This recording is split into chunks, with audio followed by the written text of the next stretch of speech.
بیلونه د بیلونو په مد کې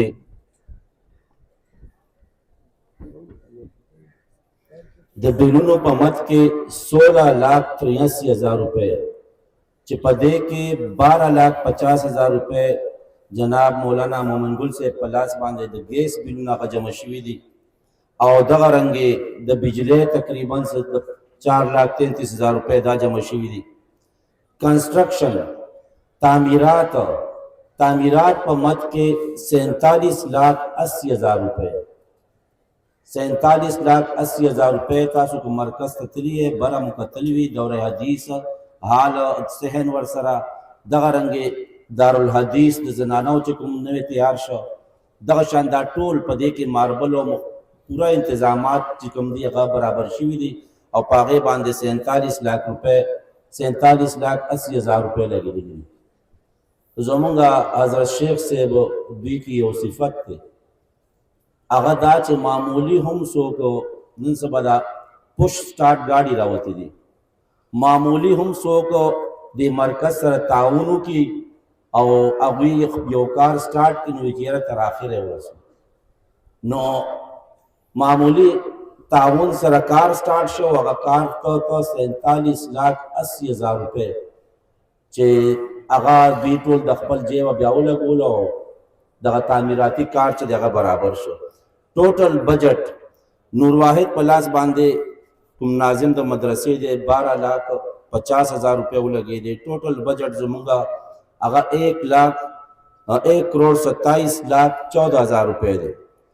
زمون آمدن 26,97,344 دا چې کم په کاؤنټر باندې مونږ سره راغی دا زمون آمدن دی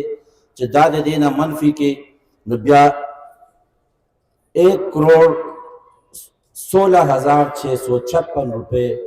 دا مونږه د حضرت شیخ صاحب د هغوی نه دا مونږ خرچ کړی چې اوس دوی که هر طریقې سره دا ارینج کړي دي او دې وخت کې هم 5,70,000 روپے دا ما خپل کوم کسان چې دي هغې ته مې ویلي دي چې دا د لنګر په بجټ لنګر په مد کې دا په مونږ باندې بقایا جات دي دا ورکول دي او چې دا ورکو نو کار به سم شي. دویمه خبره دا ده چې زمونږ دلته کې دا پروګرام د دې دلته کې کولو یو مقصد و هغه مقصد دا و چې تاسو ټولو سره دا احساس وشي لکه شرنګل شیخ صاحب هم تاسو ته دا وویل چې تاسو سره دا احساس وشي چېرې زمونږ دا مرکز څومره وکړي دی. مونږ سره دا غم دی چې دا دارالحدیث والا ناست دي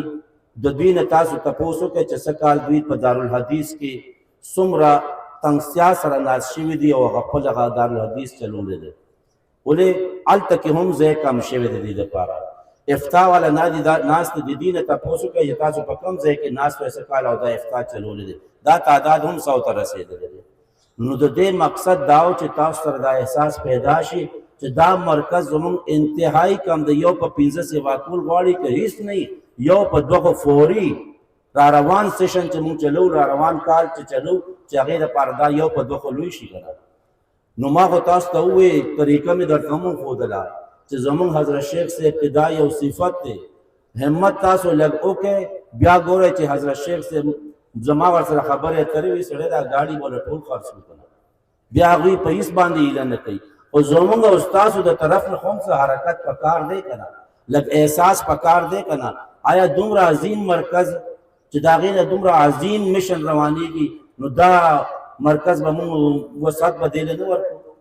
نو دا مختصر بجټ و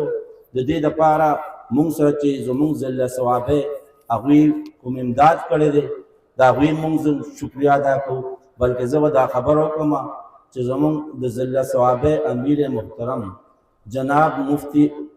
اکمل سعید صاحب هغوی ته درخواست کوم چې هغوی راشي د ضلع ثوابه د ابها د ریاض داسې نور کسانو کوم تعاون کړی دی هغوی ته ښه پته ده چې رب هغوی پوره په دې کې انوال دي او زموږ را روان ضروریات چې کوم دي هغه هم تاسو ته وایي جناب مفتی اکمل سعید صاحب